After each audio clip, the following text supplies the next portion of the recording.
우리가 예레미야서의 말씀을 통해서 남유다 백성들이 어떻게 멸망해 가는지에 대한 이야기를 우리가 쭉 살펴보고 있습니다. 우리가 어제도 봤습니다마는 그 바벨론에 있는 나라, 바벨론의 나라가 그 애굽과 아수르의 연합 군대를 그냥 간만에 그냥 다 물리쳐 버리고 말죠. 그 갈그미스 전투, 그 전투에서 아수르와 애굽의 동맹국을 크게 물리침으로 말미암아 그 세계 페르시아 세계의 새로운 패권국이 돼버립니다. 그러니까 완전히 그 나라 지역을 완전히 점령해 버리고 만 거죠. 갈그미스 전투에서 승리한 바벨론 왕 느부갓네살 왕은 그 여세를 몰아가지고 팔레스틴까지 침공해서 유다 지역을 완전히 초토화시킵니다. 그리고 다 1차, 2차, 3차에 걸쳐서 백성들을 다 포로로 잡아가죠. 하나님께서는 그들에게 여러 번의 회개를 기회를 주셨어요. 회개할 수 있도록, 깨달을 수 있도록 이 징조를 보고 무엇이 뭔가 잘못되고 있다는 것을 알고 다시 하나님께 돌아가기를 원하셨어요. 그런데 이스라엘 백성들은 평안하다, 괜찮다, 상관없다. 우리가 섬기는 신 이렇게 많은데, 이렇게 화려한데, 이렇게 큰데 그 신들이 우리를 지켜줄 것이다 하고서 하나님의 이런 놀라운 계획들에 대해서는 아예 관심도 없습니다. 결국에는 많은 기회를 다 놓치고 남유다 그 땅은 완전히 다 폐허가 돼버리죠. 마지막 그 바벨론의 군대가 그 예루살렘을 포위하고 18개월 동안 기다려요.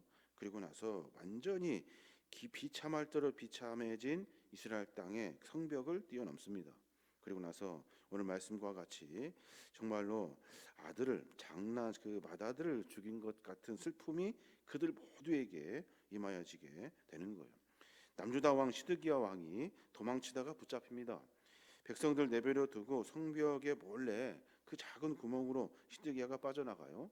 그리고 나서 그 숲으로 들어갔는데 바벨론의 군사들에게 잡혀가지고 그 눈을 다 빼버리죠.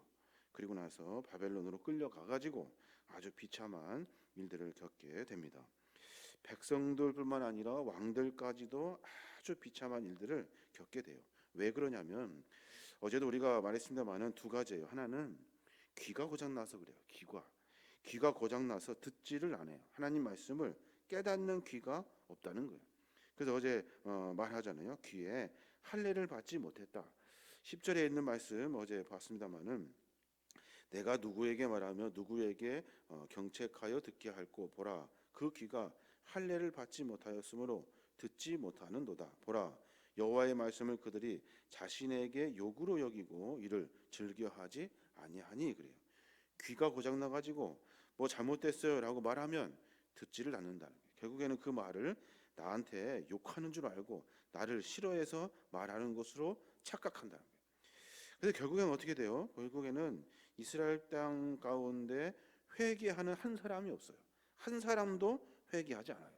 그래서 결국에는 하나님의 이런 심판의 그 날을 그냥 고스란히 다 온몸으로 맞게 되죠.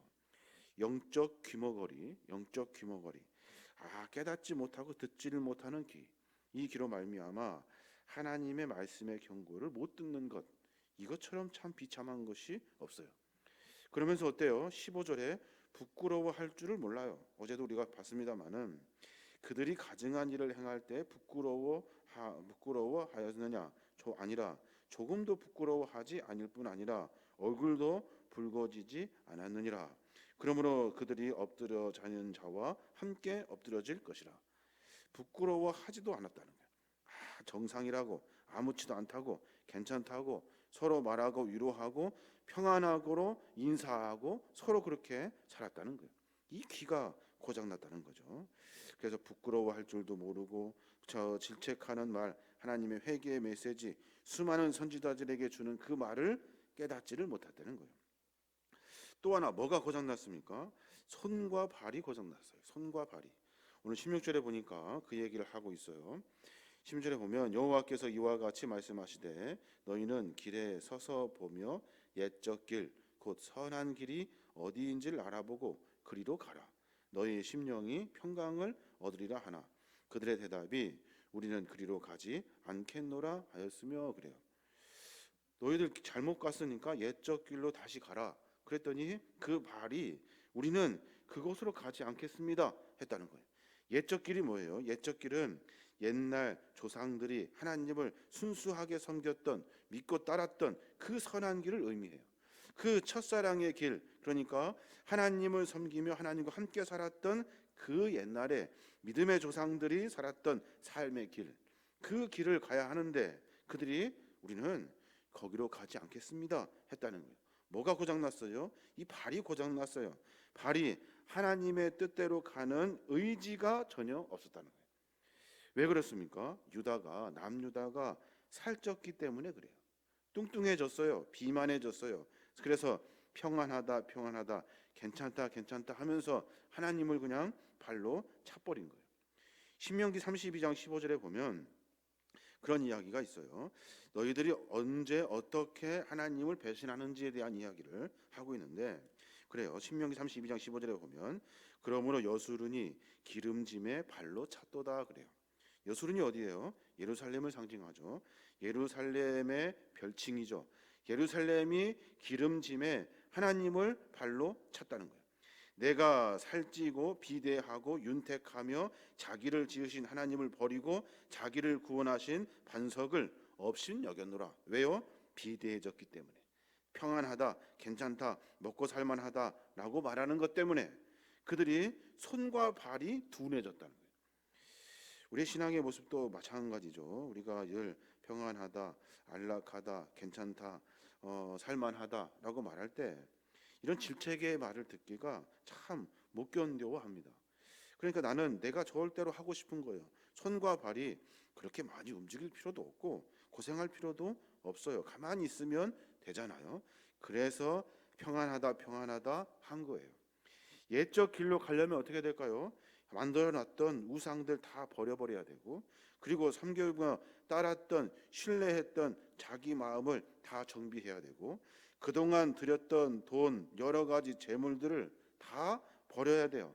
새롭게 뭔가를 해야 한다는 거예요. 걷는 것도 늘 하나님을 향해 걸어야 되고 내가 늘 정욕적으로 좋은 것만 쫓아다녔던 이 발이 하나님이 원하시는 곳으로 가려면 내 마음은 전혀 상관이 없어요.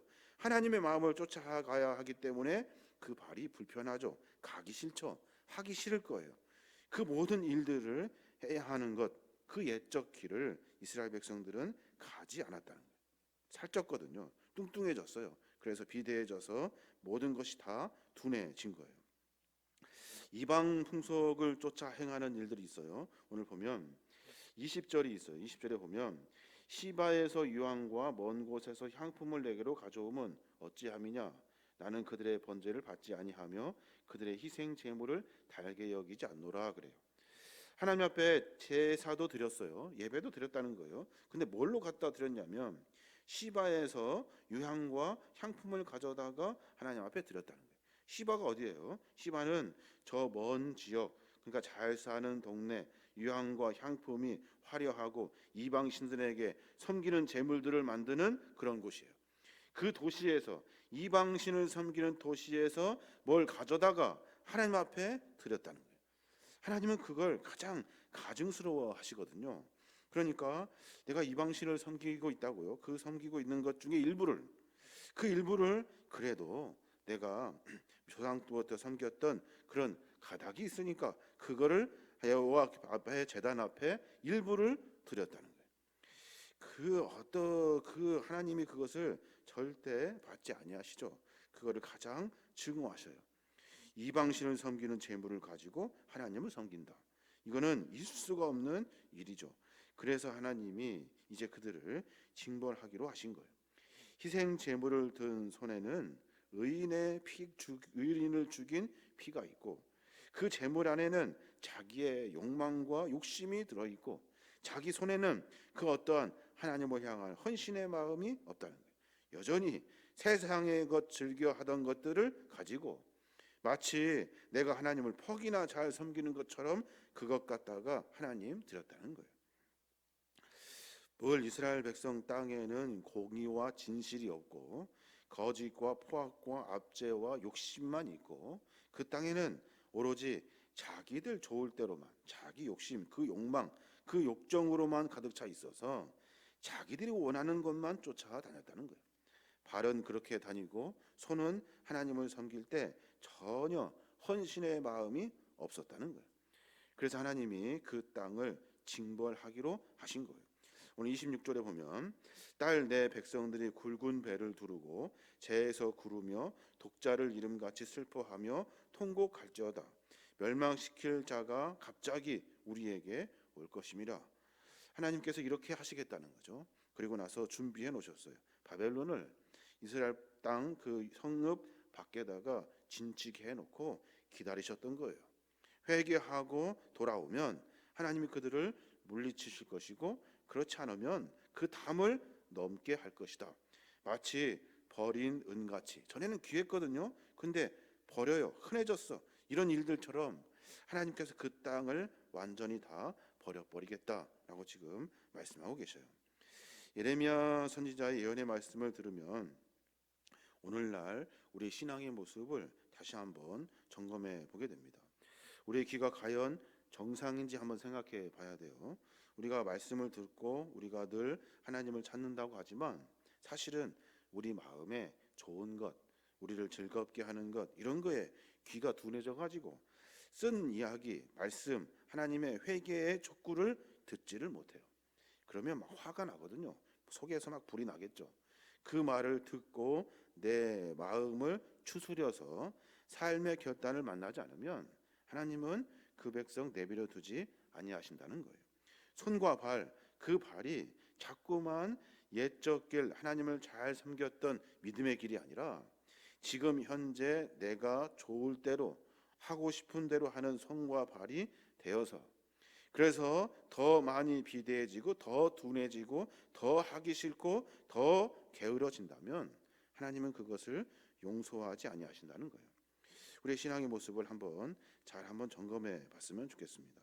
내가 주님의 말씀을 어떻게 듣는지, 내가 주님을 어떻게 섬기는지를 분명히 깊이 묵상하고 삶을 점검해 봐야 하는 거예요.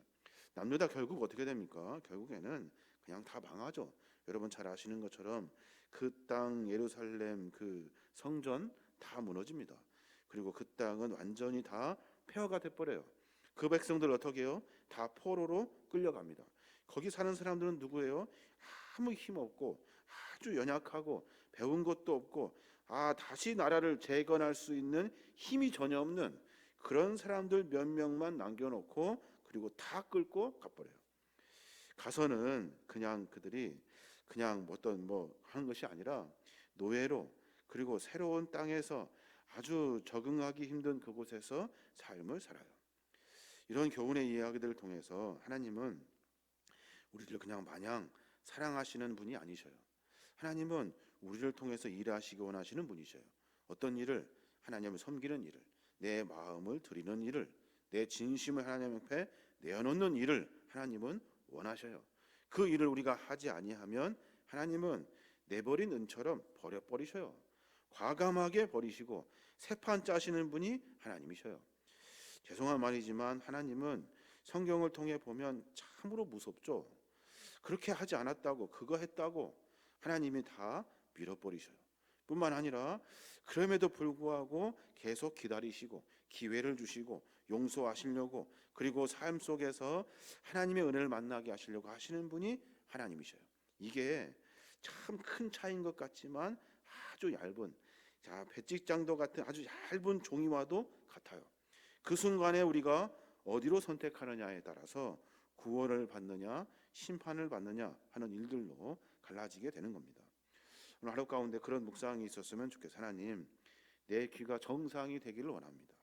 잘못된 이야기를 듣고 내가 고칠 수 있는 내 귀가 정상이 되어지기 원합니다. 내 손과 발이 둔해지지 아니하도록 하나님을 섬기는데 둔해지지 아니하도록 다른 거에 내가 좋아하는 것들에 분주하지 아니하도록 하나님이 좋아하는 일에 분주할 수 있도록 내 손과 발을 좀 정상으로 만들어 주십시오.